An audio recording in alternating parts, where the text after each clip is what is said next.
It snowed. It is Tuesday, November 12th, and I'm about to go for a run in the Asics Megablast in the snow. The first snow run of the year. By no means will it be the last. Hopefully the roads are not completely covered, because the sidewalks are, as is the case with Rochester, New York.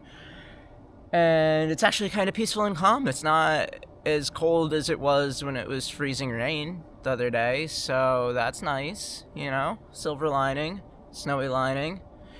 Still really cold, though. Feels like it's 12 or something, which didn't make sense. It's 26 degrees outside. I don't think it feels like 12. I think it feels like 26.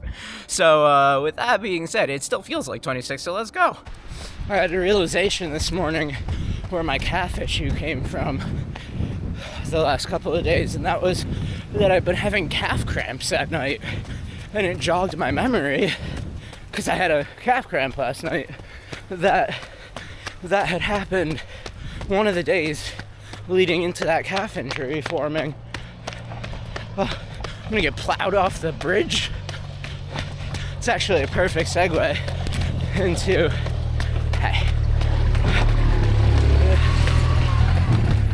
into the next topic of conversation, which is that I'm traveling to the only place in Rochester that plows the roads and sidewalks during the winter, which is the University of Rochester. I come here all the time, of course, but during the winter, I come here all the time because there's no other place that I could run without running in snow. Such is the way of things. Next thing that I need to talk about, and I didn't expect to have to so soon into the run, is the Megablast feels like a total brick. It's never felt like this before to me, but today on the really cold, yeah, this is a brick. It's very firm and very rigid, unyielding. Kind of hurts. My left toenail is rubbing against the side. There's like a little plastic piece and a lot of Asics shoes that they use to maintain structure that I'm currently feeling on my left toenail, which it's not normal for the shoe. So, as per the title of today's video and the introduction, today is about comparing the Asics Megablast to the Dynafish XaioNian. We're off to a very different start than a lot of my reviews. Indeed, all of my reviews, because I have not created content for YouTube during the winter before. So this is a new experience, a new lens through which I could test running shoes. The lens of winter and snow. So I don't really have a benchmark yet for how the XaioNian will perform in these conditions. I could only surmise or hypothesize based on the Evo SL, which I ran in last winter, and them having similar compounds. And the Evo SL last year didn't perform all that differently to how it performs in the warmer months. So that's all I could really say about the Dynafish in winter right now. It's really nothing. But yeah, so far the Megablast not exactly proving itself to be a winter shoe. Also, my feet are cold, but I could see the foam warming up over time. We'll find out. Also, the grip is pretty good. I just slipped right there a little bit. That was pretty slushy stuff So, yeah. I'm already not feeling 100% on this one. This is not an enjoyable climate. So far, the comparison outside of just today's run between the Megablast and the XaioNian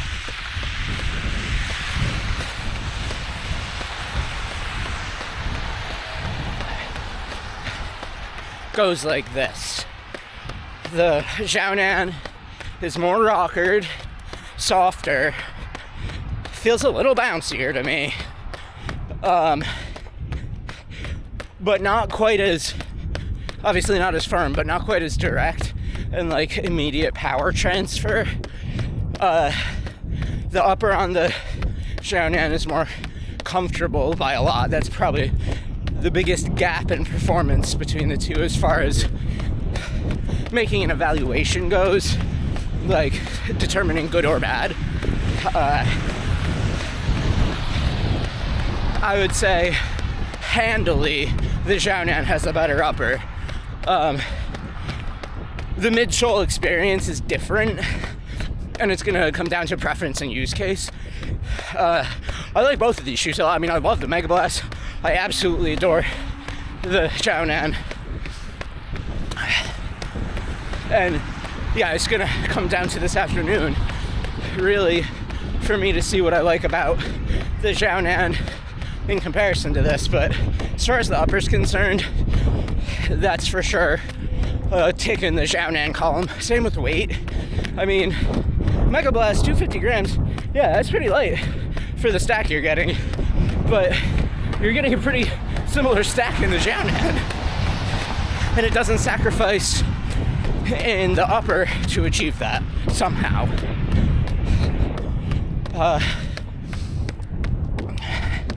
It's hard today. It is just hard. I don't know how fast I'm going. My watch is buried under 2.5 layers of clothes.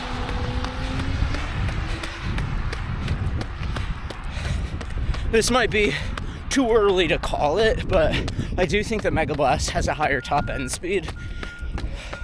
But I don't think it can cruise at the 7-minute pace as efficiently for me as the XaioNian. But again, it could be very much just too early to call such a thing.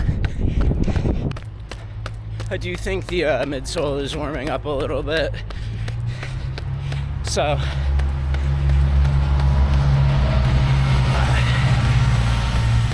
I'm getting a bit more of the mega bounce than I was initially. I was also running through snow initially, so I wonder if the direct cold from the snow really extra bricked it up. I wouldn't say that these are EVA levels of brickishness, but definitely the property of the compound changes in the winter or in the cold weather. Sort of like what I was saying the other day with the wind. I kind of don't mind this. It's sure, it's miserable, it's cold, it's snowing, everything's wet, and yeah, it's just all around difficult to run in, but at the same time, I don't really have a choice about it, and so it's you just have to accept your fate, you know? And if you can accept your fate, that you're running in a winter wonderland, then you get to be wrapped by the warm blanket of challenge, almost. Where I'm really cozy in all my clothes right now. I'm not really cold. My hands are a little. And I'm blinking through the snowfall, squinting to try to see. I'm dodging puddles, trying not to slip, looking for dry places to run without snow. It's this constant calculation that's going on in my head that makes it almost like a game within a game where I'm running, sure, but I'm also doing advanced spatial calculus to make sure I don't slip and fall. And that alone is enough to take away from the winter of it all. Provides like a supplemental activity to the act of running, which I kind of enjoy. I like it more than the wind, because at least I'm not getting blown off course here. As I had sort of mentioned at the beginning of the run, though, this is kind of it as far as cleared, paved area to run. I've run all of it already. It's gone. There's a couple like jig jogs and bobs and weaves that I could do running through some parking lots, which I'm sure you'll see, but the stretches of straight that I have available to me right now have fully and conclusively been exhausted. Other than running in busy roads. Like even this is a road, but just not a lot of cars come back here because they all go to the parking lot next to me if they're gonna do that. But yeah, from here on out, I'm on wet, busy roads or literal parking lots. Those are my options. It's almost like the insulating properties of the snow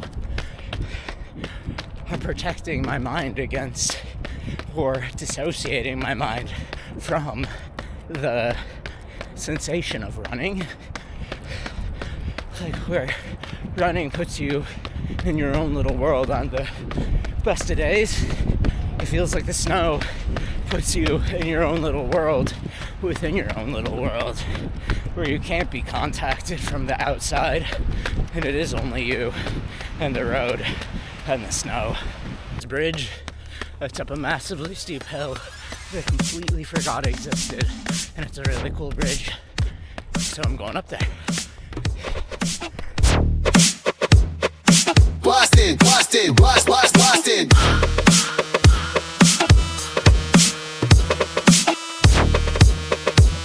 We're back with the Megablast.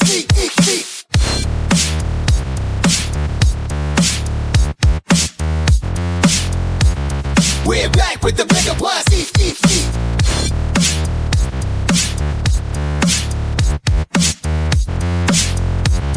I remember discovering this place last fall and winter for the first time, and I ran up here.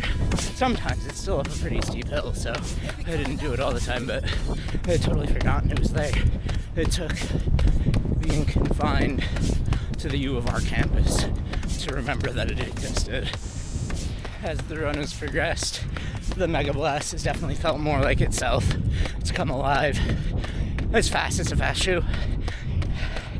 All of the issues with the upper are still there, and I've actually even been having heel slip today, but it's too cold to fix it.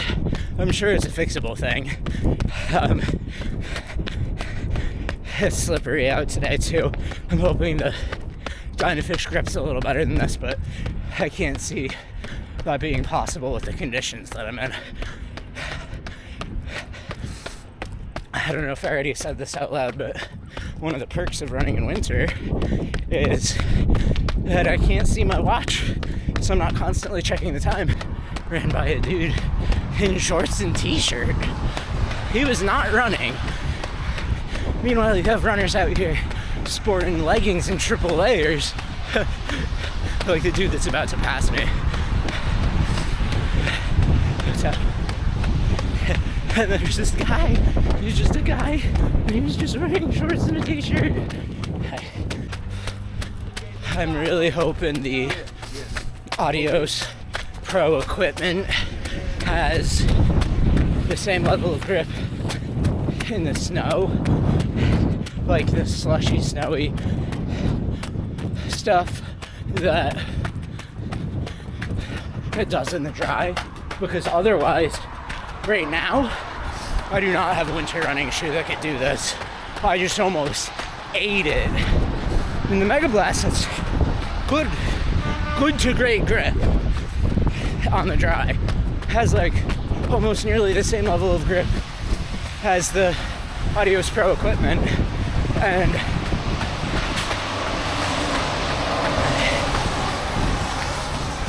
we're gonna make a more direct comparison this afternoon to the XaioNian, but I don't think it's gonna be a huge differentiating factor between the two of them.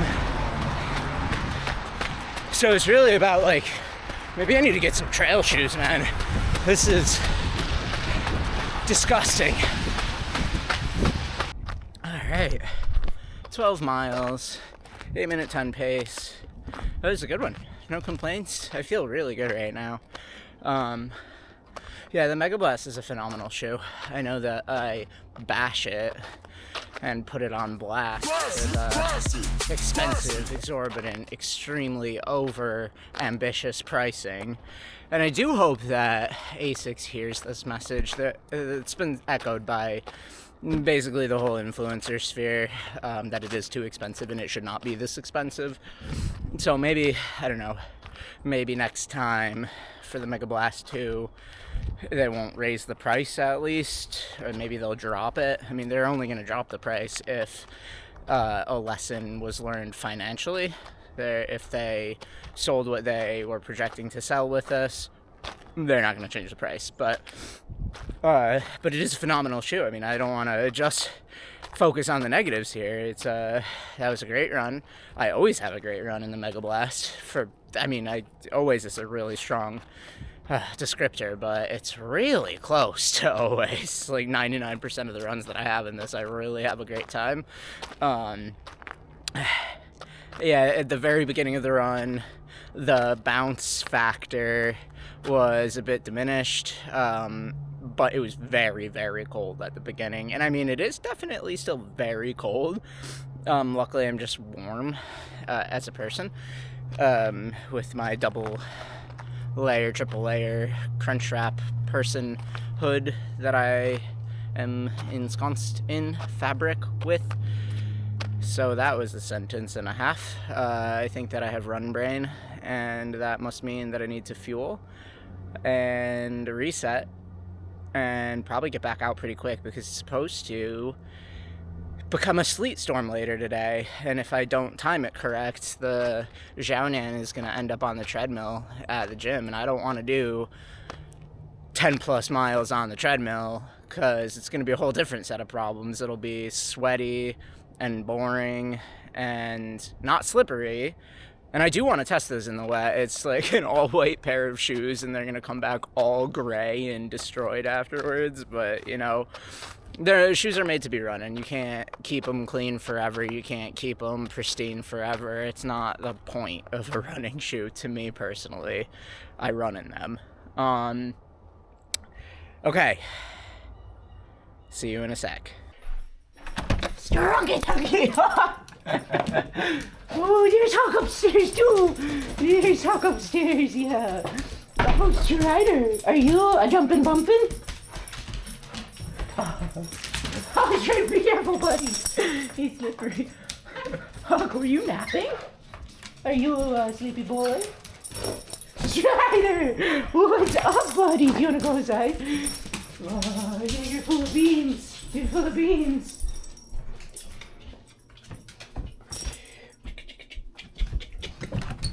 Oh, go ahead.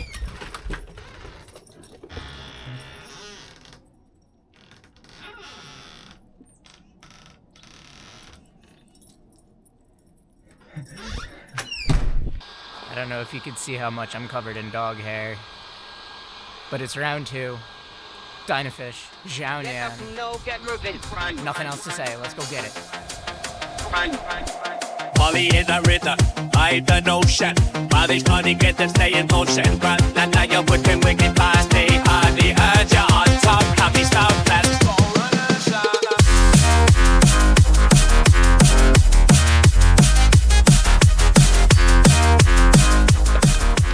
I'm actually not so sure I needed to wear such a heavy outer layer. It's also covering my glutes and then like pulling up my shorts in a weird way. I don't know how to explain it. But yeah, it's not as cold as it was this morning. I mean, it's still cold, but it's probably closer to 30 by now. Initial impression, comparison-wise, these feel bouncier than the Megablast to me.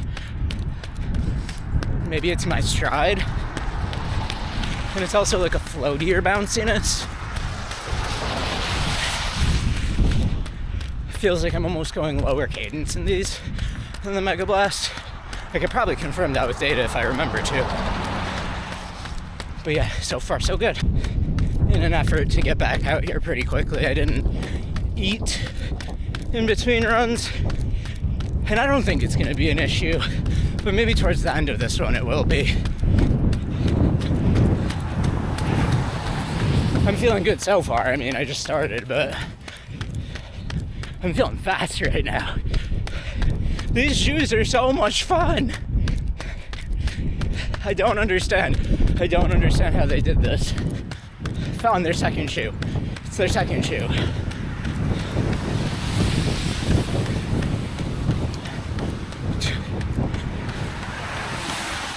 $200 Supertrainer on their second shoe. That is better than basically every single thing that exists on the market that I could think of off the top of my head that I've run in. Pretty much all of them. I mean, it might be all of them. It might be the best shoe on the market, period. I feel like it's really easy to get carried away, not just about this shoe, but in the shoe. Like, it does really want to go fast.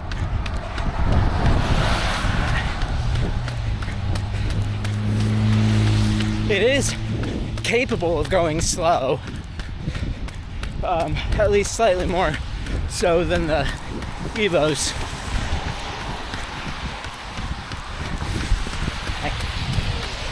It's much more comfortable, I should say, at slower paces, but it does not prefer slower paces. It wants to rip. Okay, the slipperiest, slopperiest stuff that you see behind you on the sidewalk. This, despite being fantastic in the grip department and every other way, cannot do that. And I don't think any shoe besides a trail shoe can actually do that.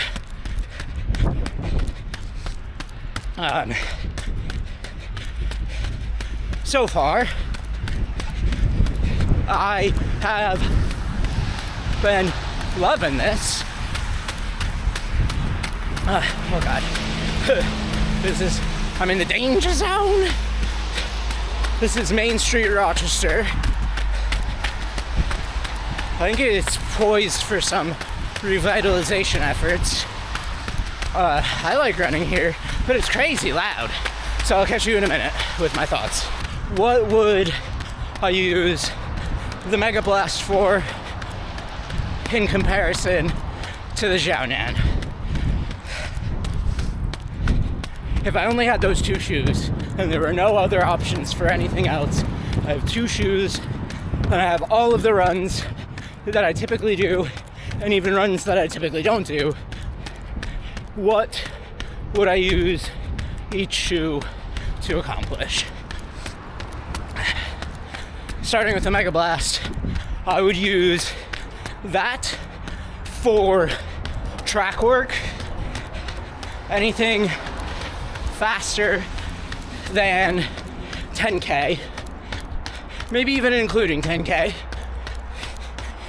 I would use it for 100s, 200s, 300s, 400s, all the way up to probably around 10K.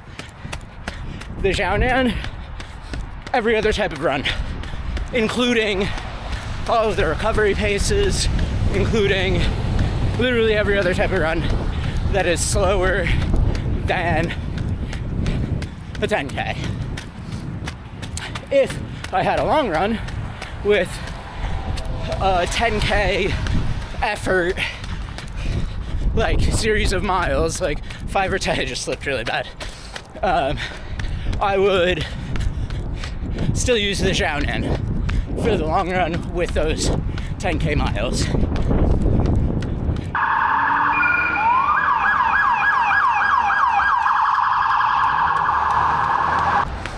the softness of the foam in the XaioNian is really what does it in for anything faster than 10K. It just has a very mild lag when it comes to delivering the energy return at those faster paces. So mild. But I would hesitate to say they should tune it any firmer, because then it becomes a more comfortable Evo SL. So what are you to do in this situation? Not all shoes, not every shoe can do every single thing. And this does almost every single thing. I really love running in the city. It could be a cute dog over there. I don't know if you're gonna be able to see him, but he's having a fun time on his walk. But yeah, it's just like I was about to say, running in the city, man, it's a lot more fun than running in the country. There's more to see, there's more to do, there's more going on. It's definitely more chaotic, and I'm like shouting at you right now in order to be heard, but trade-offs, you know?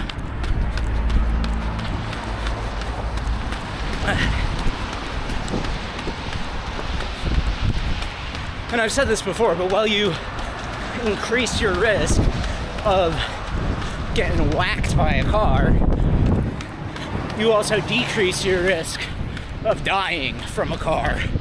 If you get walloped by a car in the countryside because they can't see you on a dark winter day, you're dead. Even for speed work, it's not such a cut and dry conversation, because I feel way more nimble in the XaioNian than the Megablast. I think that's just heel bevel and heel size. And I don't need to wish for this from Asics, but I wish Asics would chill on the giant heel bulb that they seem to be married to.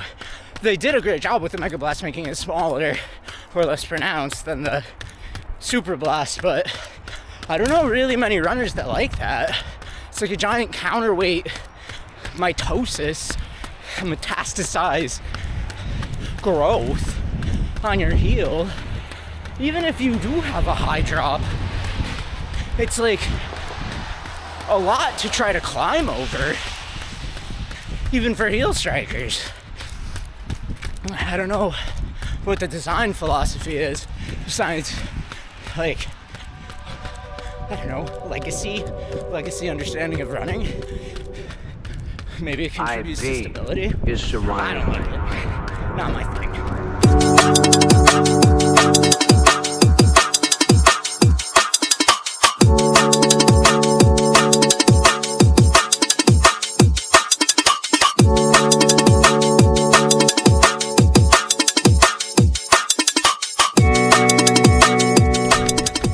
After my race, I've talked about this before, but I do intend to cut mileage. It's the healthy thing to do. Sorry about the wind, guys. It is how it is. I plan to cut my mileage and do only one double a week. Crazy. What I will not cut is my Tuesday double and my Sunday long run. I should say I'm not going to cut them out. I think maybe at the lowest I'll ever go for the long run would be 18. And for these doubles, I just think we'll have to see how tiring lifting becomes. Like 3 to 4 days a week, 2 to 3 to 4 days a week, let's be real. But overall, I would expect that to end up around maybe 70 miles per week, which I think is reasonable, at least for like a month or two. Get jacked, be inside in a gym instead of in this madness. Although that has its own challenges, of course. It's been extremely loud out for a series of miles, so I just haven't been chatting to camera But I'm just loving my day off here for the old veterans. It's a great day off. I'm getting great mileage in 2 phenomenal shoes. I get to do creative work afterwards. I get to drink hot cocoa and hang out with my dogs. It's the definition of a great day. I've just been trucking along. The weather is starting to turn. I'm really glad that I came out when I did for the second run, because any moment now we're gonna be freezing rain.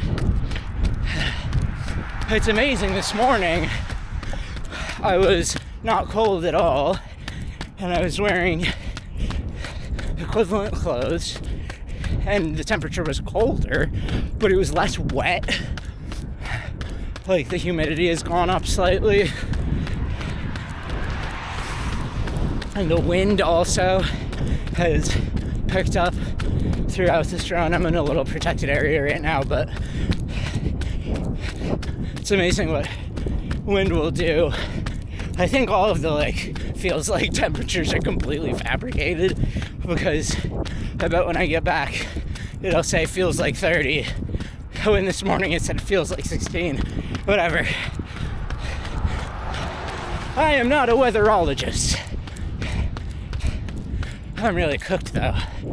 I don't know how fast I've been going, but I've been going. I did a couple big hills throughout this run. It's got to have had sizable impact. But yeah, I'm about a mile, maybe 2 miles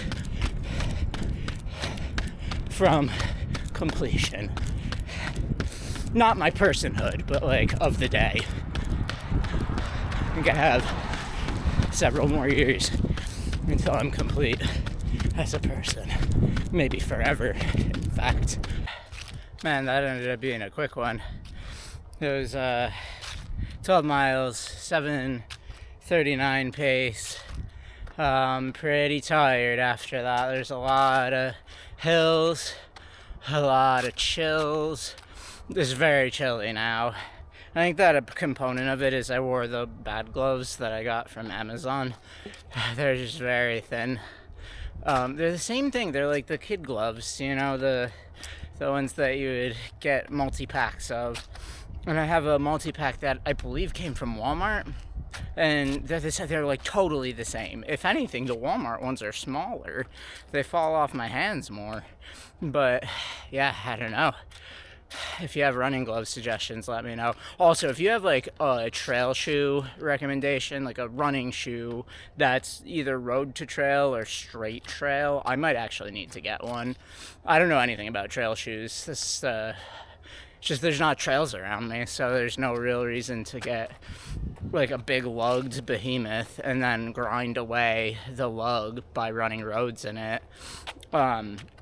But for the deep winter, this is nothing. This is at least the sidewalks are clear in the afternoon. When it gets to deep winter, there will be no sidewalk usability whatsoever. I will be running in the road. All of the homeless people walk in the road, and becomes this chaotic driving experience. If you live in the city and you drive in the city, you're just plowing over runners and commuters and just every single person to get through to your workplace. Just dozens of bodies strewn about the side of the road, snow plows scraping up the bloody shrapnel of human beings. No, that's probably not true, but it feels like that's what would happen in the winter if it were any other city. If this were New York, you would definitely get smushed by a car by running in the road. But out here, people just sort of wait for you, because if they walk in this city, they're all too aware of the fact that you can't walk on the sidewalk without breaking a hip. So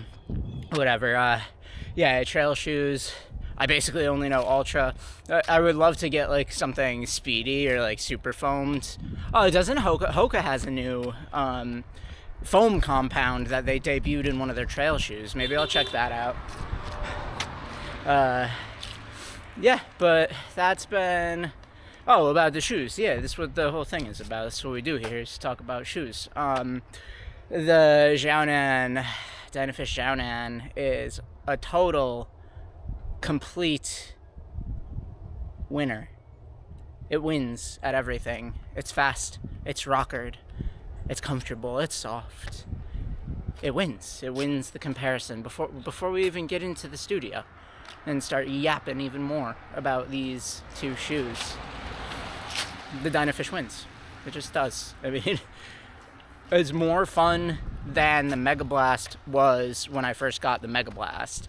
Because I had issues with the Megablast when I first got it, and those are dissipated. They're gone. But the issues were narrowness in the forefoot, the upper being scratchy, lace bite, you know, those are the main ones, but some mild instability. I mean, and I loved it. I loved the Megablast when I first got it. It was great. It was a great experience, despite all of its flaws. I still have some issues with a big toe rubbing on my right foot, and I'm a 9.1 size-wise in my right foot. You shouldn't have rubbing on your big toe in a 9.5. You know what I mean? It's like, that's almost a full half size up from my foot size, and the shape of the shoe just does not conform to that foot. So what that tells me is like, yeah, I mean, it's fine, it works. But yeah, Western brands, in my experience, have struggled with sizing compared to all of the Chinese brands that I've tried so far. I'm sure that's not a universal thing, but that's just has been my experience thus far. So yeah, Dynafish XaioNian, winner, winner.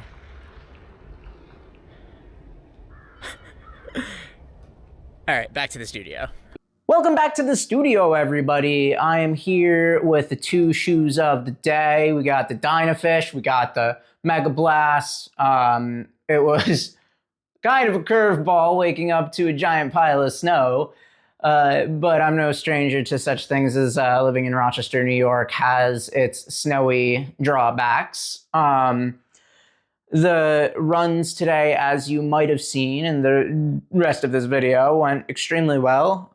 Both were a lot of fun. And now I want to take the time to break down what happened during the runs and address the ultimate question of which of these two super trainers should you pick if you were going to pick one. So I took out the Megablast first. I guess we could spend a little bit of time summarizing that run, and it was really nice. It was very cold this morning, 26 degrees. So when I first went out the door, this kind of felt a little brickish, very firm, and as if it was not responding correctly.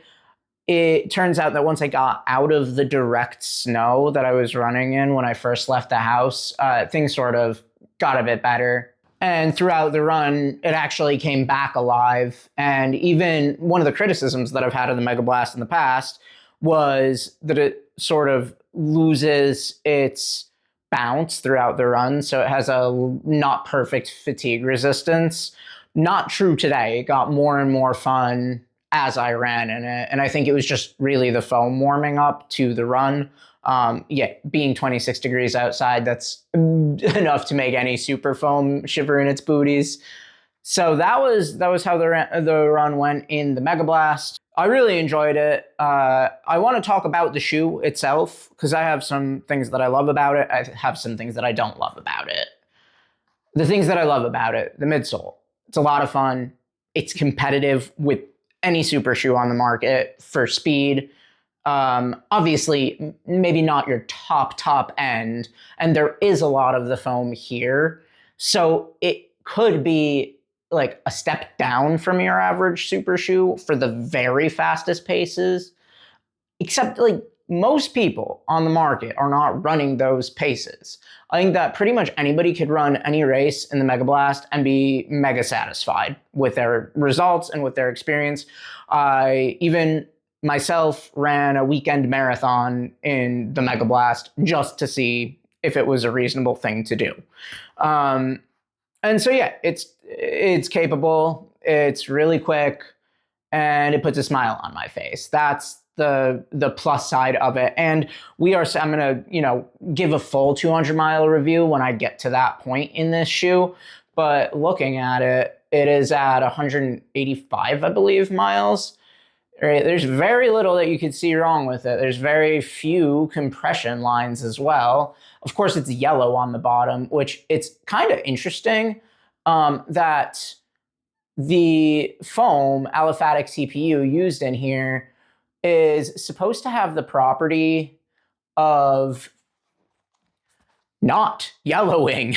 That's what aliphatic TPU is created for in some other industry. I can't remember which right now, but when I was doing research into foams, the main differentiating factor of aliphatic TPU from just regular thermoplastic polyurethane is that it does not yellow. However, this is yellowing, so maybe they put like a thin layer of base model TPU on the bottom.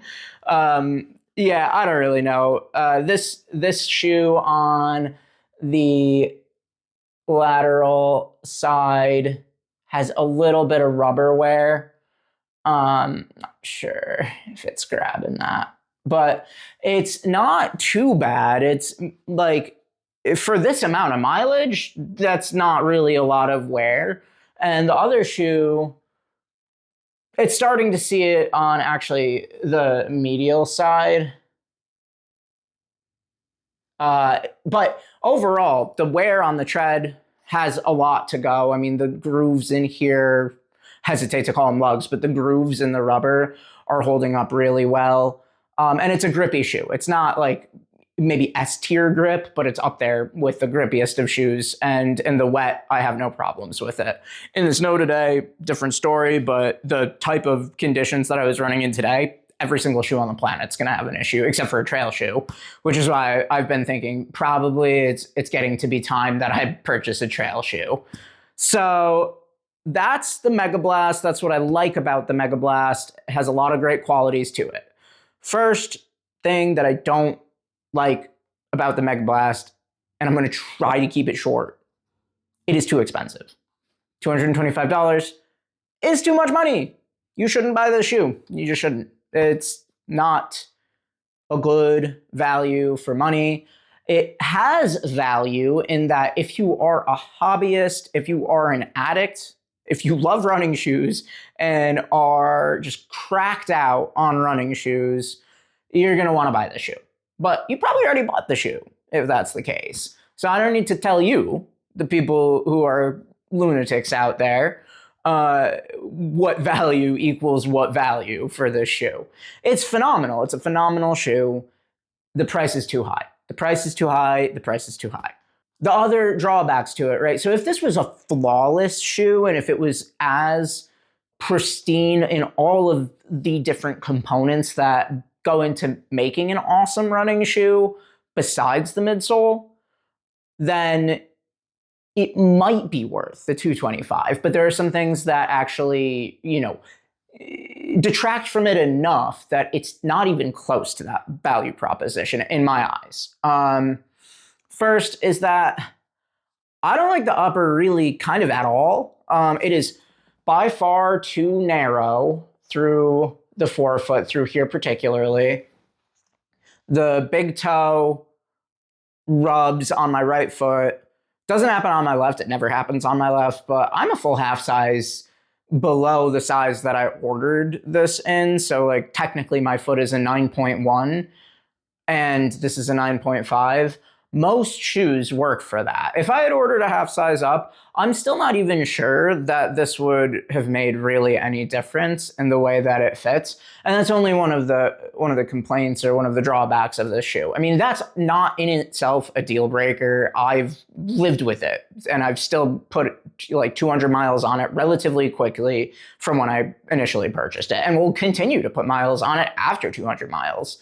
The comparison today is between two of the best shoes that I own.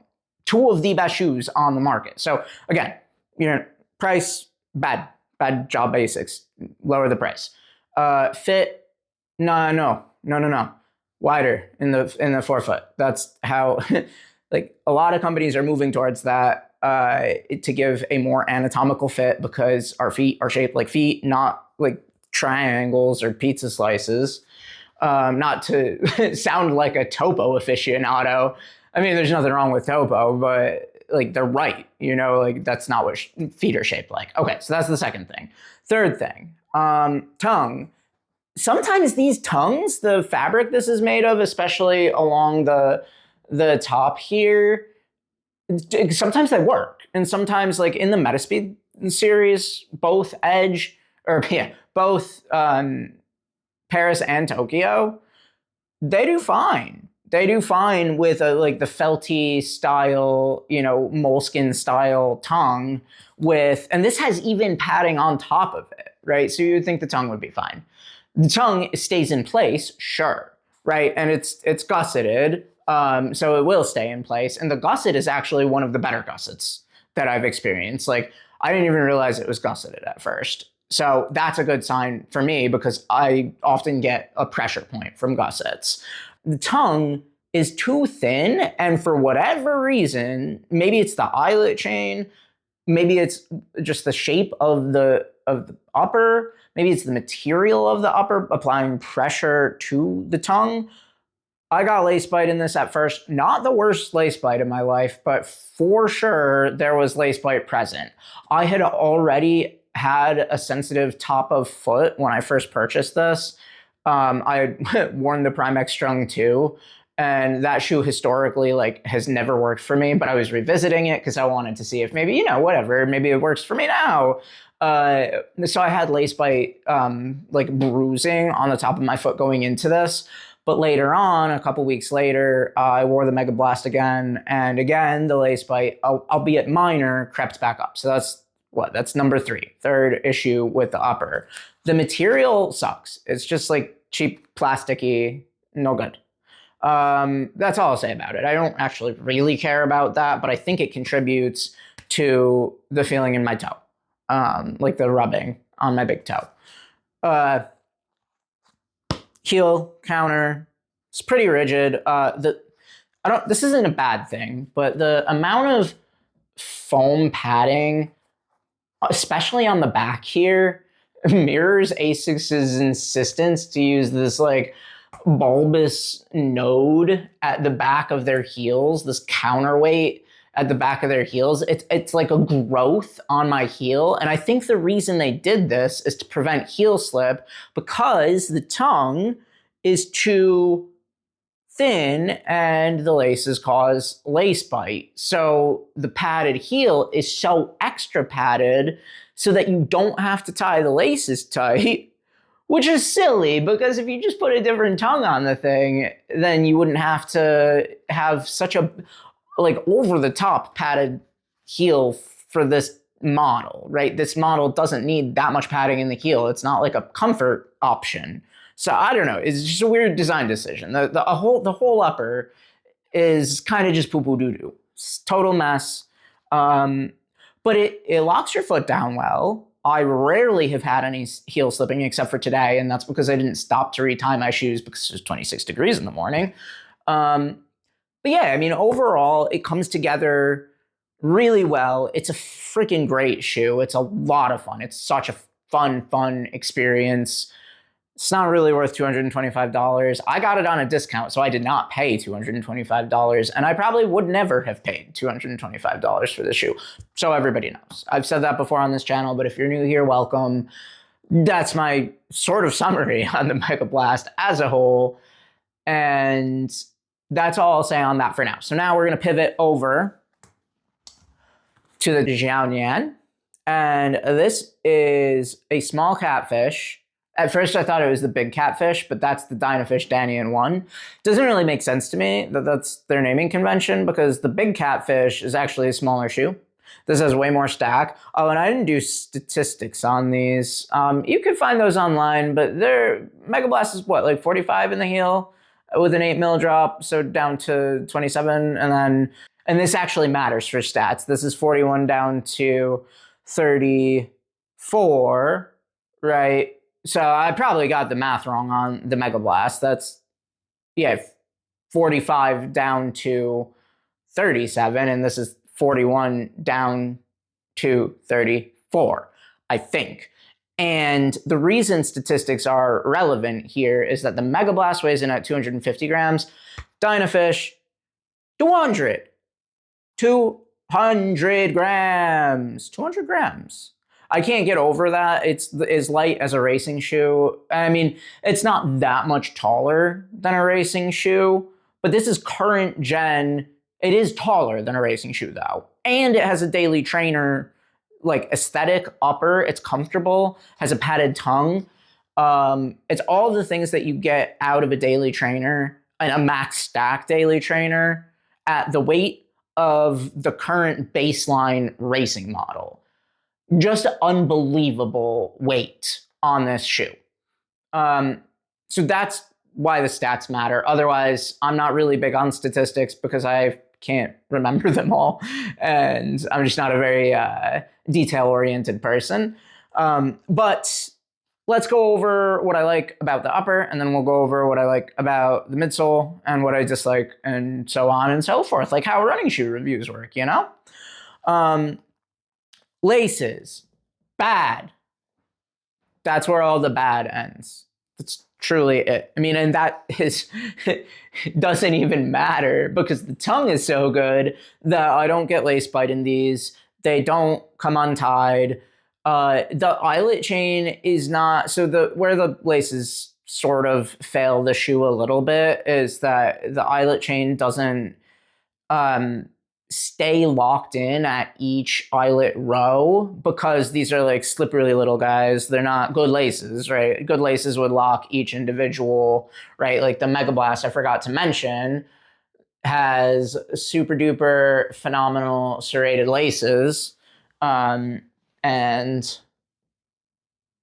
yeah, love the Megablast laces. They're some of my favorite out of all of the serrated laces that I've seen. I think Asics has the best contract with whoever their vendor is for serrated laces because they're like soft and fabric-y, but they're still a little bit like, they're still made of the same material as the more rigid. They just, I don't know. They work really well, both in the Metaspeed shoes and in the Megablast. But the Hoka Rocket X3, despite being kind of a hot mess otherwise, has really good laces as well. You got me on a whole laces tangent. So the way that this affects the eyelet chain is that each eyelet row isn't as customizable, whatever, it's not a big deal, because you can slip these on with them tied. And I can't really do that in any running shoe. I need to, fiddle with it. I need to get a good lockdown and, take my time to experiment with the fit so that I could get a good lockdown. Not so here. It just sort of falls into place effortlessly. Super cool. Heel collar is padded enough, not overly so. Like the Megablast, it is not noticeable that it does anything either way. It's very, floopy. This is also gusseted, and at first when I did tie these too tight, I noticed that I was getting some like tight hugging from the gusset, which if you follow this channel, you know that I don't really like gussets. But I mean, once I loosened this, it didn't continue to persist as an issue. That's it for the upper. It's a material. It's made of a material. It's comfy on the inside. The tongue is also comfy as like it touches the top of your foot. Not much more to say. I'm not much of an upper person unless the upper is bad or there's like a fit problem. So midsole. Midsole is this nice and airy TPEE that is reminiscent of the TPEE in Lightstrike Pro, and in between Lightstrike Pro and the TPEE in the Endorphin Elite 2. Now, I don't have the Endorphin Elite 2. I ran in it in a running store briefly, but it left a very big impression on me. A very bouncy, extremely strange sensation, very soft, a lot softer than this is, but it's the same sort of rubbery, elastic, bouncy ball underfoot sensation. This being the middle ground between the far extreme of the Endorphin Elite 2 and the really firm Lightstrike Pro in the Evo SL. So I have a full comparison with this in the Evo SL. It's the most comparable shoe to this as far as the geometry and overall experience of running in it. But this far surpasses the Evo SL, like way just stomps it into the ground as far as quality and comfort and like every category. The upper is better. It's literally like a no contest situation, this versus the Evo SL. Yeah, the ride is a blast. It's so much fun. I think it's even bouncier than the Megablast, but in a much softer and like jellier, jigglier way. I mean, not even jiggly though, because this doesn't have any stability issues, which is like, I don't even understand. It should be unstable, but it just doesn't end up. Maybe there's just no heel, or there's no cutouts throughout the entire shoe. So you have a relatively wide platform, not as wide as the Megablast, but it's stable. I mean, it's incredible that this type of foam, especially because in the Evo SL, the TPE and that, I find to be very unstable and very jiggly. And I know people who have tested the Endorphin Elite 2 for more longer term. This is actually part of the reason I didn't buy the Endorphin Elite 2. It was before I was doing running shoe reviews. And even though I loved how it felt underfoot, all of the reviews being like, yeah, this is just way too unstable to race in, I heeded their warning. And I think it would be based on my experience with the Evo SL. This somehow threads the needle and is not unstable. Maybe over time, as the foam wears down, maybe I'll let you know. I'll let you know if anything changes. It's just so bouncy and so fun and soft and comfortable that it's a daily trainer still. It's like a daily trainer still. You could run so many miles in this. I don't think the compound is going to deteriorate very quickly either, just because of the storied history that TPE compounds have, right? So just truly a marvel of engineering, what they've been able to do with this midsole. The outsole is CPU, which is great. My experience with CPU so far has been mostly Adidas. Also the Showdown Win 3 TR. Also, that might be it. I can't remember. But all of the CPU outsoles that I've tried have been some of the best. In fact, I made a video about the best gripping shoe on the market. And I'm going to do a big disclaimer really quick. I've not run in Puma yet. And I intend to when the new crop of Puma shoes come out, as long as they're not all 13, 14 millimeter drops. I will try a Puma shoe as soon as a new one comes out. I give you my Scout's honor, and I'll tell you if I think the grip for CPU outsoles is better, equivalent, different to Puma grip. But the best shoe for grip that I currently own is the Takumi Sen 11. It's just so, it sticks to the ground in completely like biblically flooded conditions. I didn't try it today, and if I weren't doing this comparison today, that is actually the shoe that I would have reached for, because I think that the application of the CPU in that shoe with the like overall wide platform and the Takumi Sen 11 creates like a really stable platform overall, as well as grippy, right? But in the XaioNian, it's just as good. I mean, it's the same compound, maybe like with a different, tread pattern, but it's really good. It's really grippy. And today I think it performed on par with the Megablast. It didn't actually exceed the performance of the Megablast because both slipped in the same conditions, complete slush and ice. So you can't win them all. You can't. I'm going to need to get a trail shoe if I have to continue running in this far-flung city of Rochester, New York. So that's how the run went today. Let's try to compare these bad boys to each other as directly as possible. Upper, XaioNian takes it. It's comfortable. There are issues with the Megablast upper. That's a pretty self-explanatory thing. The midsoles are different. Both are fun. This is softer. The XaioNian is softer. The Megablast is firmer, more direct, more linear. It's like pistons firing.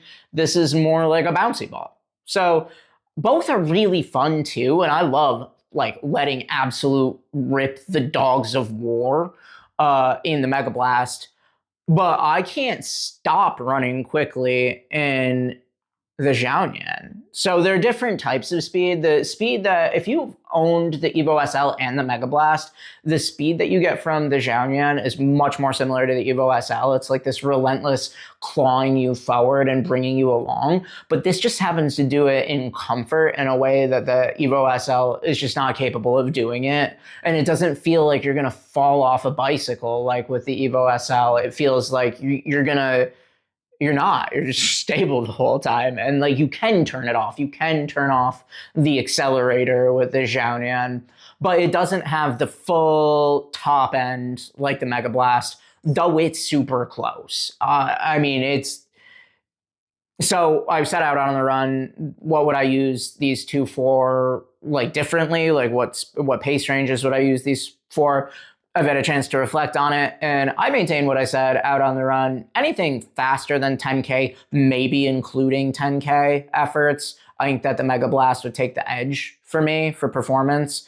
Now, would I be running in like a race shoe if I wanted to PR in the 10K? Yeah, but I'm saying between these two, right? And no other shoes are on the table right now if we're just comparing these two shoes, which I do think is a relatively apples-to-apples comparison. The most apples-to-apples comparison on the planet is the Dynafish XaioNian to the Evo SL, but I digress. The apples-to-apple-ish comparison here is that the pace range for the Megablast is like ideally faster than the XaioNian, and anything slower than a 10K, I would probably be reaching for this over probably most things in my rotation. I know they're not even on the table right now, but yeah, I mean, I could run a marathon in this, hands down. It would be a great one. It'd be a very comfortable marathon.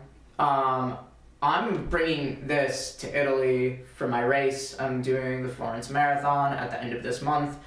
And this will be probably just like my walking shoe, my, daily trainer, get as many runs in as I can with this. I was going to bring the Megablast. It isn't as comfortable for going through TSA. I mean, I don't want to bring 3 shoes. I brought 3 shoes when I did my race in Ibiza last year. Wow, nope, not last year. This year. It's been a long year. But 3 shoes was too many shoes to be lugging across Europe. So I'm only going to bring 1 shoe and a race shoe.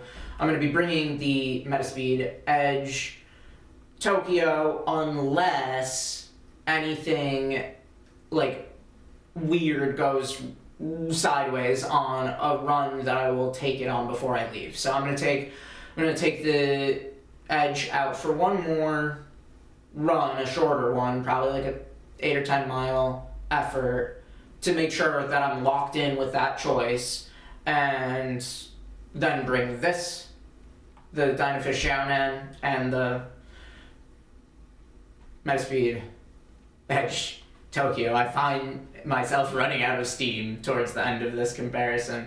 There are a few more things that I wanted to talk about these two shoes. Durability, I think, is basically equivalent. It's time will tell, but TPEE is a really tried and true compound, and the FF Turbo Squared that's in the Megablast, the FF Turbo Squared that's in the Megablast is also really durable, it seems. I mean, after 200 miles, it has not showed any sign of becoming less bouncy. The only way it's really shown a sign of deterioration is that more regularly towards the end of runs am I experiencing a noticeable decline in the bounciness, but that's within the bracket of each run. And I'm only now starting to notice that more frequently, but it didn't happen today. So, these foams are really resilient. They have good compression set resistance, and for the most part, really good fatigue resistance. The final thing is price, right? We talked about it. I'm not going to beat a dead horse, completely dead Megablast. The Dynafish XaioNian cost $70. After it was shipped, it cost $120.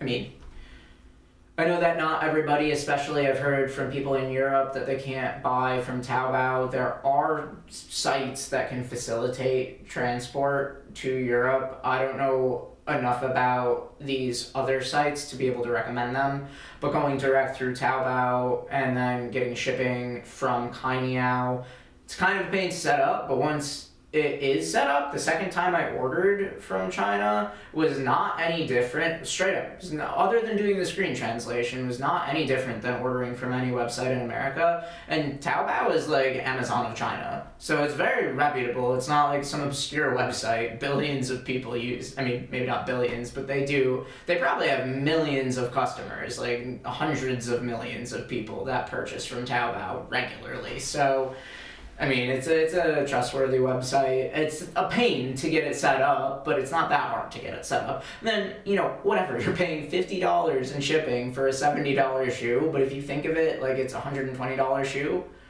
and it's going up against a $225 shoe, sure, I think there are some people that will prefer the Megablast, and I think that there are some applications where the Megablast does, you know, beat the XaioNian, but it's so few and far between that, like, I can't justify recommending the Megablast to anybody. I can't. It's $225. The Dynafish XaioNian is $120 to America, and I am going to get a rebate from that as well, so it will be cheaper than $120 by the time XaioNian refunds me. That's mind-boggling for a 200-gram, 41-millimeter super foam midsole daily trainer that can run races. I can't begin to explain how good this shoe is, and it's going up against one of the best in the world.